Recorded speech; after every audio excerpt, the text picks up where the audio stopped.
लेनी बिस्मिल्लाहिर्रहमानिर्रहीम। अब हम करेंगे सुल्तान अहमद मस्जिद की एक्सरसाइज और आपने किताबें बेटा खुली हुई आपके सामने। तो पहला है बेटा इसका answer the following questions, comprehension based questions हमारे। तो उसमें जो पहला क्वेश्चन है आप इसको देख रहे हो, वही लिखा हुआ है कि why is the Sultan Ahmed masjid also known as the blue masjid. Why is the Sultan Ahmed masjid known as blue मस्जिद। ये गुजरांवाला लाहौर में बोर्ड में क्वेश्चन आया हुआ है, आप इसको नोट करें। Sultan masjid is also known as blue masjid because of the blue tiles that embellish its interior. इसका जो मेन आंसर बेटा फोकस करेंगे आप वो ब्लू टाइल्स पे करेंगे कि उसके जो इंटीरियर है मस्जिद का, जो अंदरूनी हिस्सा है उसमें ब्लू टाइल्स लगी हुई हैं। और एम्बेलिश का मतलब आप जानते हैं कि क्या मतलब होता है, सजाने के लिए। Question number 2, who was appointed as the architect of the masjid। ये मस्जिद का जो तामीर जिसको की गई थी, उसको जिसने मेमार था, जो मेमार था उसका नाम क्या है? तो वो रॉयल आर्किटेक्ट है, जिसको शाही तामीरात का को जो माहिर है उसको कहते हैं शाही मेमार। उसका नाम था सदफर महमद आगा। was appointed as the in charge architect of this project by the sultan। तो बेटा ये जो लफ्ज है ना सदफर महमद आगा, ये SEDEFHAR, इसको आपने फोकस करना, ये आपका आंसर होगा। क्वेश्चन 3 में why was a heavy iron chain hung at the entrance of the court। वो जो बड़ी सी आयरन चेन जो है वो लटकाई गई थी कोर्ट के एंड दरबार के स्टार्ट में, वो मैंने आपको दिखाई भी थी, वो क्यों लटकाई गई थी? तो उसका आंसर क्या है कि the heavy iron chain hanging at the western side of the court entrance was the symbolic gesture. इसका जो हम पॉइंट मेन करेंगे वो क्या होगा, सिंबॉलिक जेस्चर है। To ensure the humility of the ruler. Humility का मतलब था आजिजी, ऑफ द रूलर का मतलब सुल्तान की जो आजिजी है उसको शो करने के लिए। In the face of divine, Allah ताला के सामने, अल्लाह के मुकाबले में बादशाह जैसा भी हो, क्या उसकी क्या औकात है, तो इस बात को शो करने के लिए वो झुक कर गुजरा करता था। नेक्स्ट क्वेश्चन है how does the interior of the मस्जिद लुक। उसका जो मस्जिद का इंटीरियर अंदरूनी हिस्सा वो कैसा दिखाई देता है? बेटा ये लाहौर बोर्ड में क्वेश्चन आ चुका है, गुजरांवाला बोर्ड में क्वेश्चन आ चुका है ये वाला। तो द इंटीरियर ऑफ द मस्जिद लुक्स इंप्रेसिव। आपको मैं जल्दी से रिवाइज कर दूं, क्वेश्चन आंसर करते मैंने एक बात बताई थी, आपको याद है कि नहीं याद, कि अगर क्वेश्चन प्रेजेंट टेंस में है तो आंसर किस में होना चाहिए आपका? प्रेजेंट टेंस में होना चाहिए। याद है कि नहीं याद आपको? तो इसमें क्वेश्चन है हाउ डज द इंटीरियर, तो देखिए आंसर कैसे हो रहा है, द इंटीरियर ऑफ द मस्जिद लुक्स impressive and attractive, दिलकश, with blue tiles of different design। blue tiles मुख्तलिफ नमूनों की हैं, उससे वो अंदरूनी उसका जो इंटीरियर है वो खूबसूरत हो गया। ब्लू पेंट है, स्टेन ग्लास विंडोज हैं with intricate design। intricate का मतलब पेचीदा होता है। and the glowing chandeliers, glowing का मतलब चमकदार होता है, chandelier का मतलब क्या होता है? फानूस को कहते हैं। क्वेश्चन नंबर 5, क्वेश्चन 5 में why do you think Madrasa and hospice was part of the मस्जिद। ये क्यों जो है ना मस्जिद का हिस्सा बनाया जाता था? तो इसका मेन आंसर है इट वाज अ कस्टम, ये रिवाज था, इस वजह से बनाया जाता था।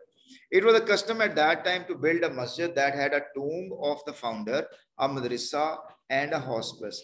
Therefore, a madrasa and hospice was the part of the masjid। Madrasa was meant for religious education, while hospice was meant for the boarders as well as the helpless travelers। तो इसमें जो मेन बेटा जी आपने answer है, it was a custom। Custom क्या था? जो मस्जिद बनाने वाला फाउंडर था उसका मकबरा बनाया जाता था। मदरसा एजुकेशन, रिलीजियस एजुकेशन या मजहबी तालीम के लिए होता था, और वो जो हॉस्पिस था ये मुहताजों, गरीबों और मुसाफिरों के ठहरने की जगह होती थी। Question 6, who constructed mosque Sophia. ये सोफिया की जो मस्जिद थी ये किसने कंस्ट्रक्ट की थी? ये लाहौर और गुजरांवाला बोर्ड दोनों में क्वेश्चन आ चुका है। It was Sultan Mehmed II who conquered Constantinople in 1453 AD and converted this Byzantine church into a masjid। He added a mihrab and 4 minarets to it।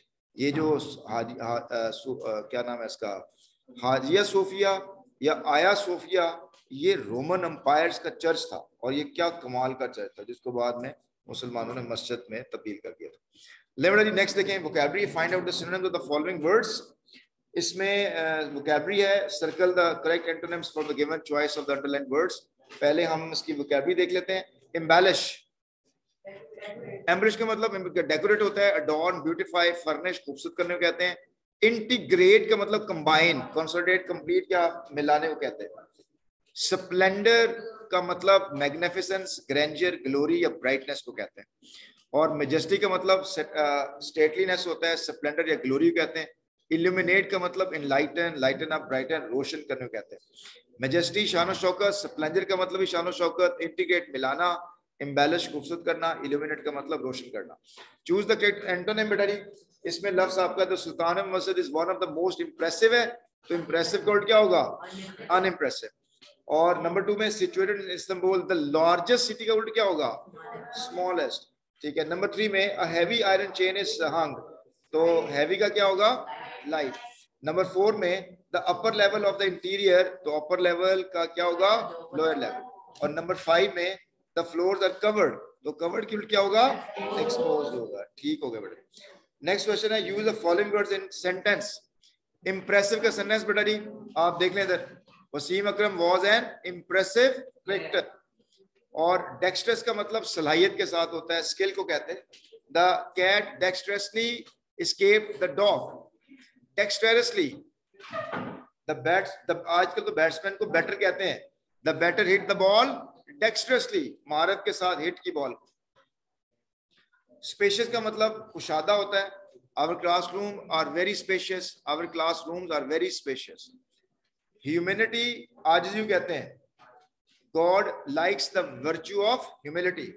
Flamboyant का मतलब कलरफुल कहते हैं। My father bought me a flamboyant sports car. Flamboyant का मतलब शानदार, चमकती दमकती वो कहते हैं। नंबर डी में बेटा नेक्स्ट पार्ट देखें, what do the following abbreviation stand for? तो बेटा जिसमें USA United states of America है, UK यूनाइटेड किंगडम है, UAE यूनाइटेड अरब एमिरेट्स है, और ICU इंटेंसिव केयर यूनिट को कहते हैं।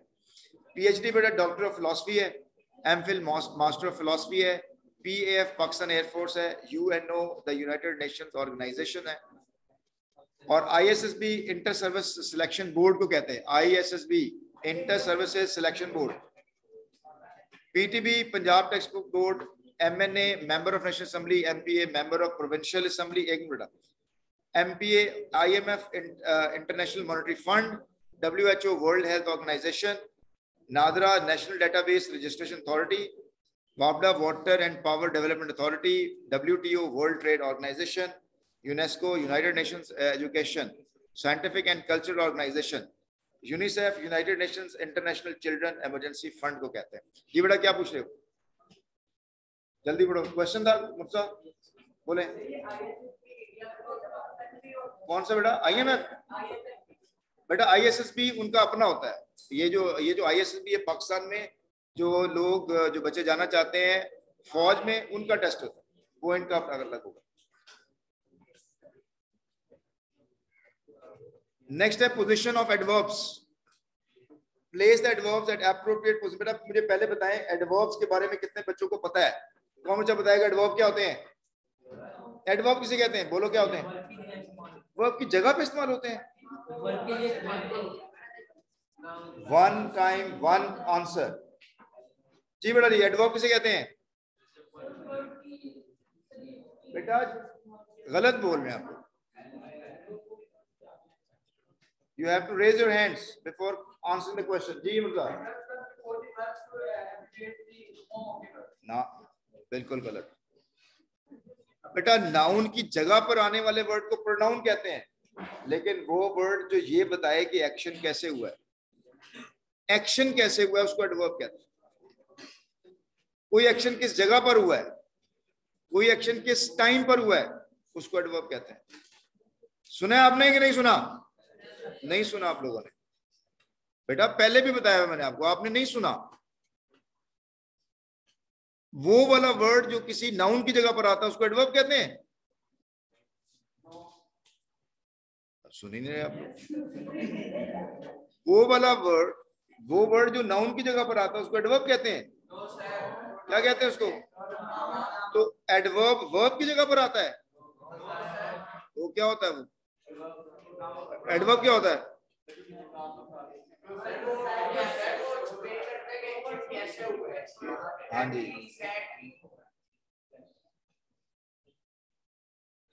एडवर्ब एक ऐसा वर्ड होता है जो ये बताता है कि एक्शन कैसे हुआ, कब हुआ, कहाँ पे हुआ। Adverb of manner, adverb place, adverb of time. तो इसमें जो आपको प्लेस एडवर्ब उसकी पोजीशन होती है अप्रोप्रिएट। जैसे शी ऑफन कम्स हेयर की जगह आएगा, तो ये जो ऑफन है ये बता रहा है कोई एक्शन कितनी दफा होता है, तो शी ऑफन कम्स हेयर होगा। नंबर 2 में sometimes he goes to law, ये भी एक्शन टाइम को बता रहा है। और the teacher was hardly ever late, तो हार्डली एवर लेट ये भी एक किस्म का टाइम बता रहा है कि कभी भी वो लेट नहीं हुआ। और नंबर 4 के अंदर यूजली वी आर टायर्ड, बेटा ये यूजली ये आपकी टाइम फ्रीक्वेंसी को बता रहा है, अक्सर या कभी कभार, तो आम तौर पर। नंबर 5 में आई हैव जस्ट पोस्टेड, अभी अभी टाइम को शो कर रहा है। He did his work carefully, ये किस तरह के एक्शन को शो कर रहा है कि वो उसने एक्शन कैसे किया, उसने जो एक्शन केयरफुली किया कि कैजुअली किया। तो इसके बाद बेटा जी एडवर्ब्स ऑफ आपका कंपैरिजन है, तो ये केप्ट मच है, ये complete this table with appropriate degree of adverbs के बाद जो आपको क्वेश्चन आता है प्रेजेंट परफेक्ट कंटिन्यूअस टेंस।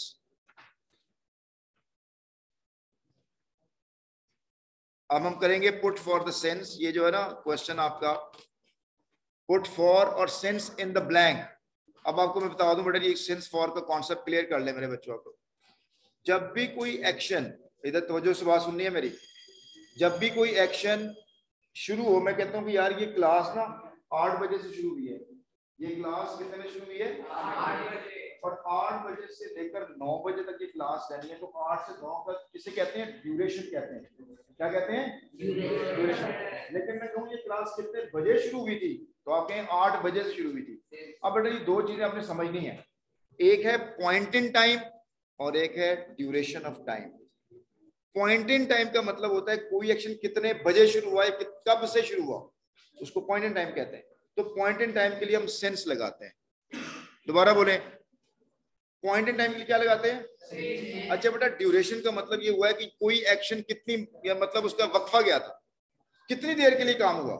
ये क्लास कितने घंटे की है, 1 घंटे की है, 1.5 घंटे की है, 1 घंटे की है, ड्यूरेशन बता रहा हूं। आप कहते हो सर मैं ना 2 घंटे से यहाँ बैठा रहा हूँ, ये ड्यूरेशन है या एग्जैक्ट टाइम बताया मैंने, ड्यूरेशन बताया बेटा मैंने, ड्यूरेशन बताया। ड्यूरेशन को और पॉइंट इन टाइम को समझें।